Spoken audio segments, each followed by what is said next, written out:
Ito po ang tinatawag natin ingot. Ingot, ibig sabihin ping ping an sa Chinese, peaceful. Lalo na mga babae, lalaki o mga baby, mga nanay nagbibigay. Dati pag mayaman ka o ano, ito ang binibigay, pinapasuot, ping ping an para safety tayo pag lumabas. Ito po ha. May dumating dalawa kasi bawal mag-order marami. Kaya binigay ako kunti lang, dalawa lang dumating. Pag matagal, nagka-darker. It's mean peaceful, peace of mind, protection, and money. Yan po ha. Tapos meron tayo money pouch. May dalawa dumating money pouch. May kasamang necklace na. Ito ang money pouch. Screenshot nyo. Ito ang 8 na jade ko. Number 8. Swerte 8, hindi ba? Tapos meron tayo white jade na Mama Mary. White jade, pagsuot mo, nagda-darker. Unang labas, puti. Ang lamig niya. Unang labas, white.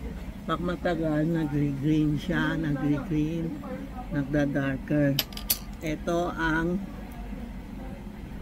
hindi, pahingingan pa ito. Ito ang Santiago na green. Meron pa kami. Ito yung Santiago.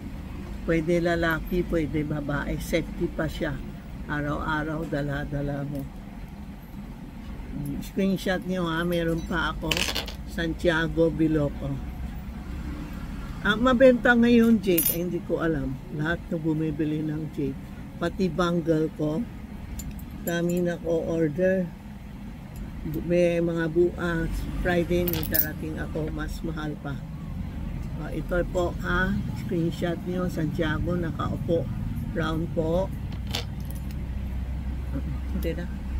Ito yung Santiago rectangle. Order kayo. Mura lang. All price binigay ko sa inyo. Santiago siya ha. Ito yung Santiago malaki Pero ang ganda. Buhay na buhay siya. Magiging sobrang dark. Tapos ito, tingnan mo. Pag matagal, nagda-darker. Parang kamay ko yung bracelet na white jade. Magiging violet. Ito po ha. Tapos meron tayo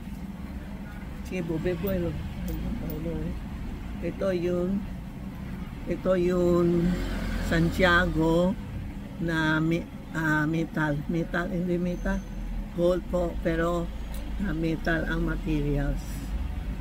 Ayan po ang mga bagong Santiago natin ngayon ha.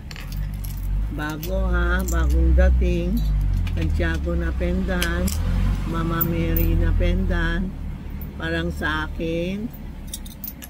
Ayan, Mama Mary na pendant po. Ito po.